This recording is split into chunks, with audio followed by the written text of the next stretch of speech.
चमचमाते हुए बड़े से झूमर के नीचे चारों तरफ किताबों का ढेर था, जिसके बीचों बीच एक कुर्सी पर बैठी हुई थी आयशा। उसके हाथ पांव कसकर कुर्सी से बंधे हुए थे।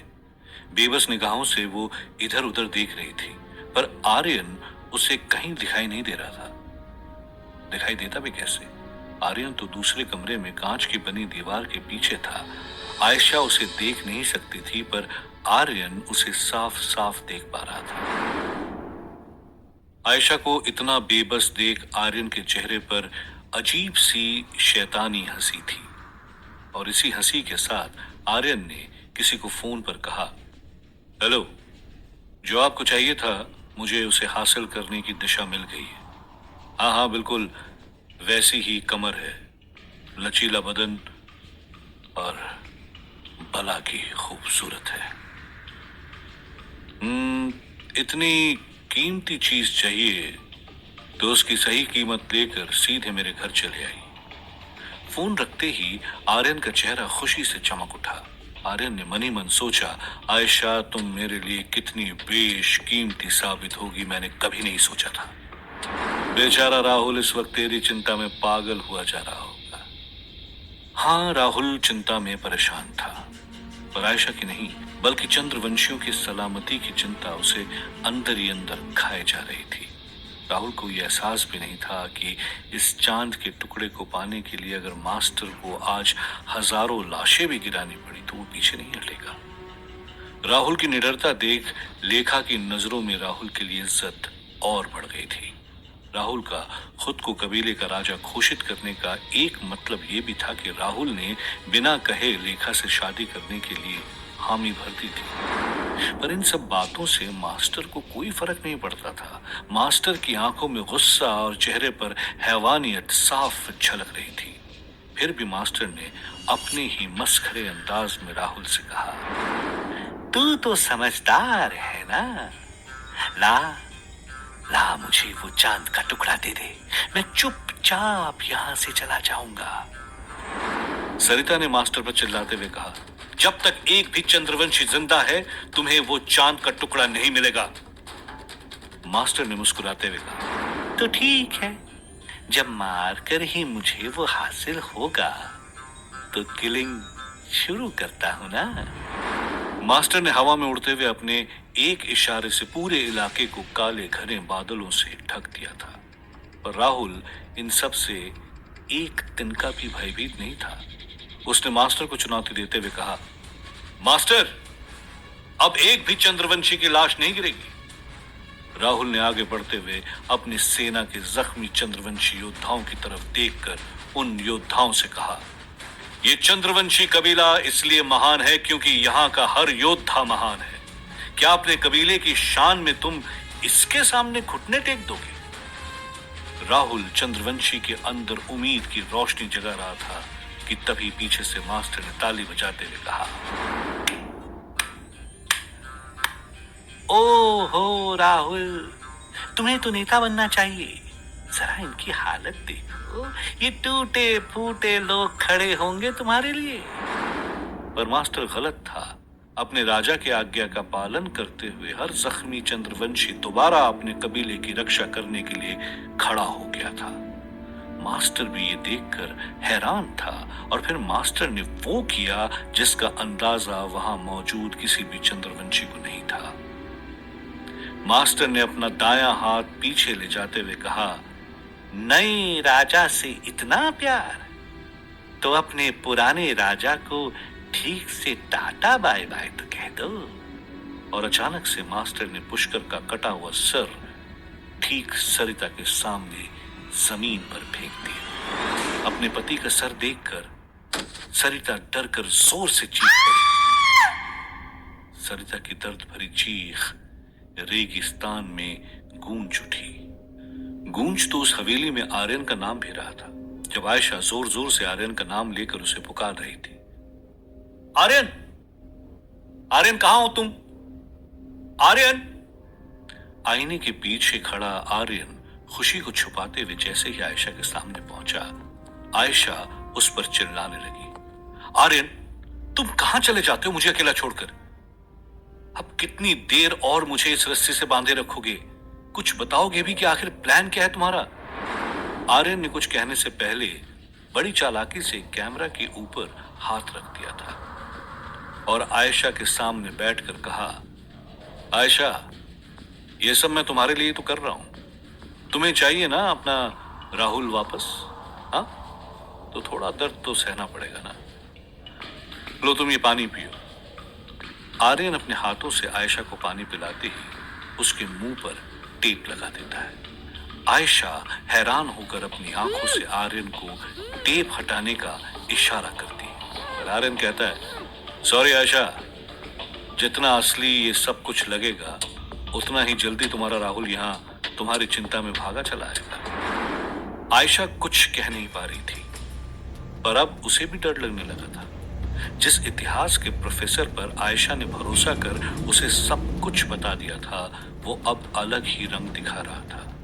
आयशा समझ नहीं पा रही थी कि आर्यन ये सब कुछ उसकी मदद करने के लिए कर रहा था या फिर इसके पीछे उसका कोई और ही मकसद था। आयशा की आंखों में डर साफ दिखाई दे रहा था। डर तो लेखा की आंखों में भी था। अपने पिता का कटा हुआ सर देखकर लेखा को इस कदर गहरा सदमा लगा कि वो बेहोश होकर गिरने लगी, तो राहुल ने उसे अपनी बाहों में थाम लिया। सभी चंद्रवंशी खौफ में थे। सरिता भी चीख चीख कर बेहोश हो गई थी और तभी उसके हाथ से चांद का वो टुकड़ा जमीन पर गिर गया। राहुल ने पलट कर देखा तो मास्टर वहां से गायब हो चुका था। चारों तरफ अफरा तफरी थी। राहुल समझ गया था कि मास्टर इनमें से किसी का भी रूप धारण कर सकता है। इससे पहले कि राहुल चांद के टुकड़े को अपने कब्जे में ले पाता, वहीं खड़े एक चंद्रवंशी योद्धा ने वो चांद का टुकड़ा उठा लिया। उसके चेहरे पर वही मास्टर वाली शैतानी हंसी थी। राहुल तेजी से भागता हुआ उसकी तरफ आया ही था कि वो चंद्रवंशी मास्टर में बदल गया और राहुल से कहा, फिर मिलते हैं राहुल। और अचानक से मास्टर वहां से गायब हो गया। राहुल जमीन पर घुटने के बल गिर गया और अपने अंदर के गुस्से को बाहर निकालते हुए चीखा, मास्टर! मास्टर उस चांद के टुकड़े को लिए अपनी गुफा में आ गया था। उसकी हंसी का ठिकाना नहीं था। उस गुफा में जख्मी कमिश्नर पहले से ही मौजूद था। कमिश्नर जंग में ना पहुंचने के लिए शर्मिंदा था, पर मास्टर का पूरा ध्यान उस चांद के चमकते टुकड़े में था। कमिश्नर ने घबराते हुए पूछा, अब आप इसका करेंगे क्या? मास्टर ने कहा, अब इस धरती पर बस वही जीवित रहेगा जो मेरा हुक्म मानेगा। हर कोई सिर्फ और सिर्फ मास्टर का गुलाम होगा। कमिश्नर ने हैरानी से पूछा, पर इस छोटे से पत्थर से होगा क्या? मास्टर ने कमिश्नर की तरफ देखते हुए कहा, चल मेरे साथ, तुझे दिखाता हूं इस छोटे से पत्थर की असली ताकत। चंद्रवंशी अपने अस्तित्व की लड़ाई हार कर टूट चुके थे। सरिता और लेखा होश में तो आ गए थे, पर दोनों माँ बेटी की आंखों से आंसू रुक ही नहीं रहे थे। मास्टर ने उनसे उनका सब कुछ छीन लिया था। दूर खड़ी शालिनी भी गुस्से से लाल थी। वो मास्टर को किसी भी हाल में उस चांद के टुकड़े को लेने से रोकना चाहती थी।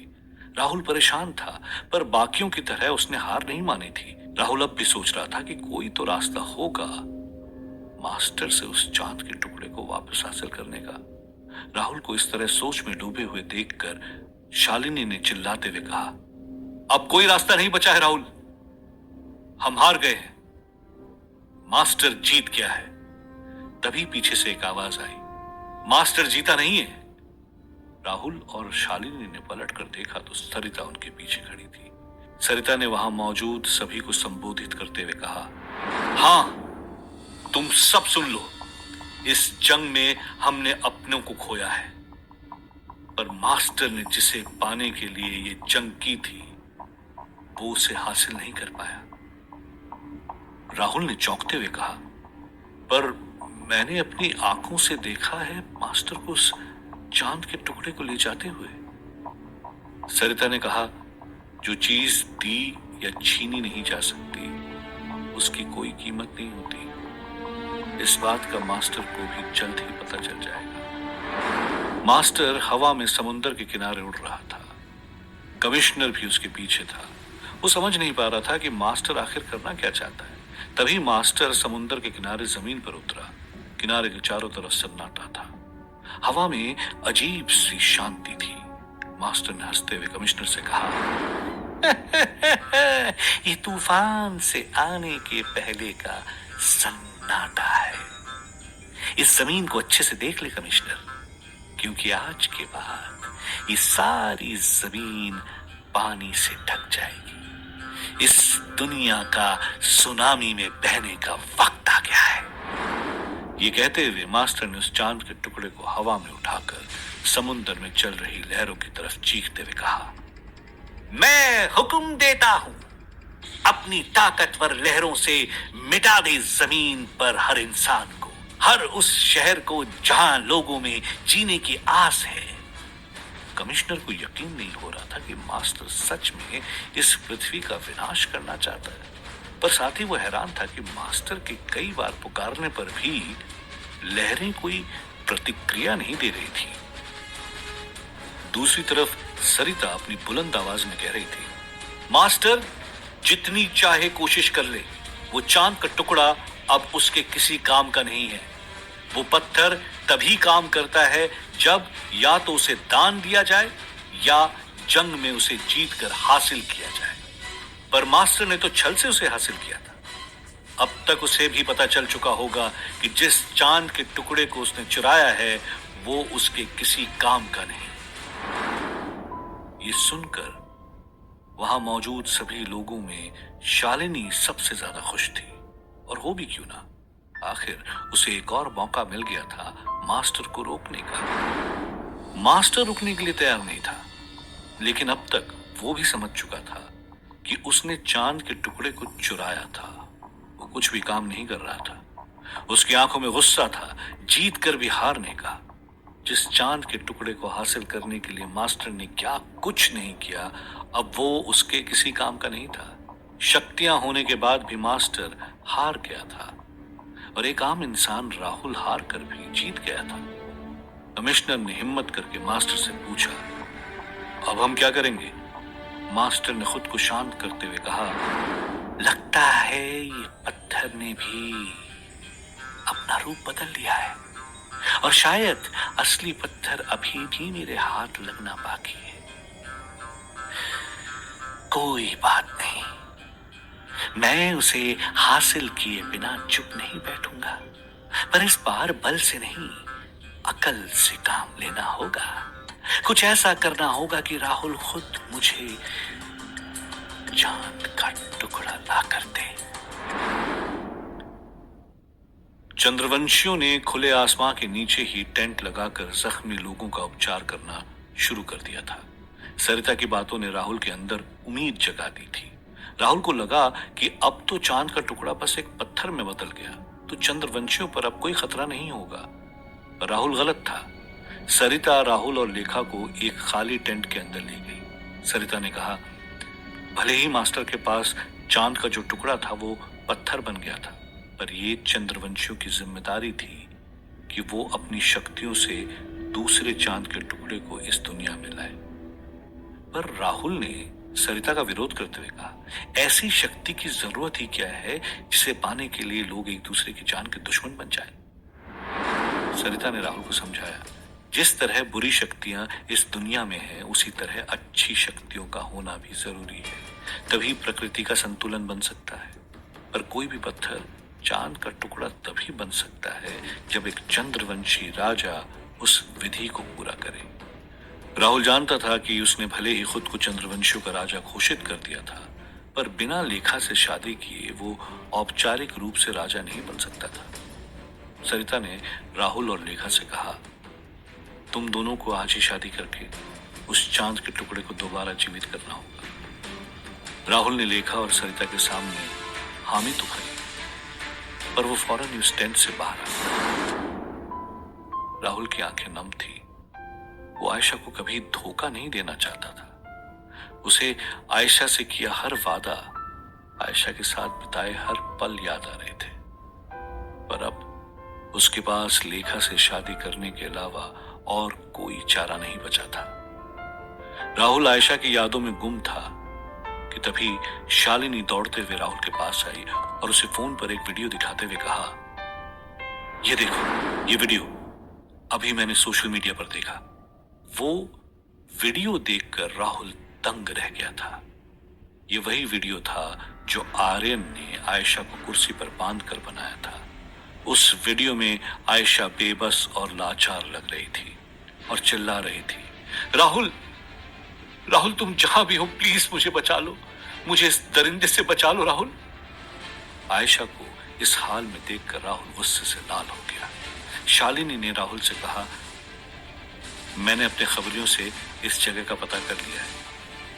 राहुल तुम जाओ, आयशा को बचाओ, मैं यहां संभाल लूंगा। राहुल शालिनी को थैंक्स बोलकर वहां से निकल गया। आर्यन भी अपनी हवेली की बालकनी में बैठा किसी के आने का बेसब्री से इंतजार कर रहा था। नोटों से भरी गड्डियां गिनने के लिए उसकी उंगलियां मचल रही थी। तभी आर्यन को किसी गाड़ी के आने की आवाज आई। आर्यन ने खुशी से झूमते हुए दरवाजा खोला तो वो चौंक गया।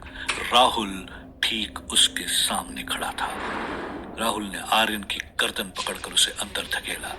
आर्यन जमीन पर गिरकर खुद को बचाते हुए इधर उधर भागने लगा। आर्यन चिल्लाए जा रहा था, राहुल, राहुल मेरी बात सुनो। पर राहुल अपना सब्र खो चुका था। उसने फूलदान उठाकर आर्यन की तरफ फेंका, जिससे आर्यन जमीन पर गिर पड़ा। राहुल ने चीखते हुए आर्यन का कॉलर पकड़ा और पूछा, बता, बता मेरी आयशा कहां है। पर आर्यन के चेहरे पर डर की बजाय हंसी थी। राहुल हैरान था कि तभी पीछे से आयशा की आवाज आई, तुम्हारी आयशा यहां है। राहुल ने पलट कर देखा तो आयशा बिल्कुल सही सलामत उसके सामने खड़ी थी। राहुल ने आयशा को कसकर गले लगा लिया और कहा, आयशा, आयशा तुम्हें पता नहीं कि जब मैंने वो वीडियो देखा तो तुम्हें कितना डर गया था। आयशा ने राहुल को आर्यन से मिलवाया और बताया कि ये उसका पुराना दोस्त और मशहूर पुरातत्व विशेषज्ञ भी है। पर राहुल अब भी समझ नहीं पा रहा था कि अगर आयशा ठीक थी तो वो किडनैपिंग का वीडियो, वो सब क्या था। आर्यन ने कहा, तुम्हारी होने वाली पत्नी तुम्हारे मुंह से चंद्रवंशियों का नाम सुनकर परेशान थी। ऊपर से तुम अचानक गायब हो गए तो वो और परेशान हो गई। तुम्हारा फोन भी नहीं लग रहा था तो मेरे पास चली आई मदद मांगने। इसलिए मैंने झूठ मूठ का किडनैपिंग का वीडियो वायरल करने का सोचा। मुझे लगा कि तुम्हें ढूंढने का इससे अच्छा कोई और तरीका नहीं मिलेगा। आई एम सॉरी, पर देखो तरीका काम भी कर गया। वैसे ये चंद्रवंशी है कौन? राहुल ने आर्यन की बात टालते हुए कहा, हाँ वो मेरा मोबाइल खराब हो गया था। पर ये क्या तरीका है किसी को बुलाने का? आयशा ने दोबारा राहुल को गले लगाकर कहा, राहुल मैं जानती हूं ऐसे नाटक करके तुम्हें नहीं बुलाना चाहिए था, पर मैं क्या करती। मुझे तुम्हारी बहुत ही चिंता हो रही थी और एक अजीब सा डर भी लग रहा था। इसलिए इतना कहते हुए आयशा ने माफी मांगी और साथ ही ये भी कहा कि अब मुझे तुमसे जल्दी शादी करनी। शादी का नाम सुनकर जैसे राहुल को सांप सूंघ गया था। राहुल ने आयशा से कहा, हाँ करेंगे ना हम शादी, पर उससे पहले मुझे एक जरूरी काम निपटाना है। तुम चलो मेरे साथ, मैं तुम्हें घर छोड़ देता हूं। राहुल आयशा को बाहर ले जा रहा था कि तभी आर्यन ने राहुल को एक मोबाइल देते हुए कहा, मेरे पास एक्स्ट्रा था, रख लो। अब कभी आयशा को तुम्हारी याद आएगी तो फोन कर लेगी। हमें ऐसा नाटक नहीं करना पड़ेगा। राहुल ने चुपचाप वो फोन रख लिया। जाने से पहले आयशा आर्यन के गले मिली और उसे थैंक्स कहकर राहुल के साथ वहां से निकल गई। आर्यन ने मन ही मन सोचा, देखना आयशा, एक दिन तुम हमेशा के लिए मेरे गले लग जाओगी। तभी अचानक पीछे से एक नाजुक हाथ आया जिसके नाखूनों पर लाल नील पॉलिश लगी थी। उसने आर्यन का गला दबोच लिया। उस नाजुक हाथ ने इतना कसकर आर्यन का गला दबाया कि आर्यन का दम घुटने लगा था।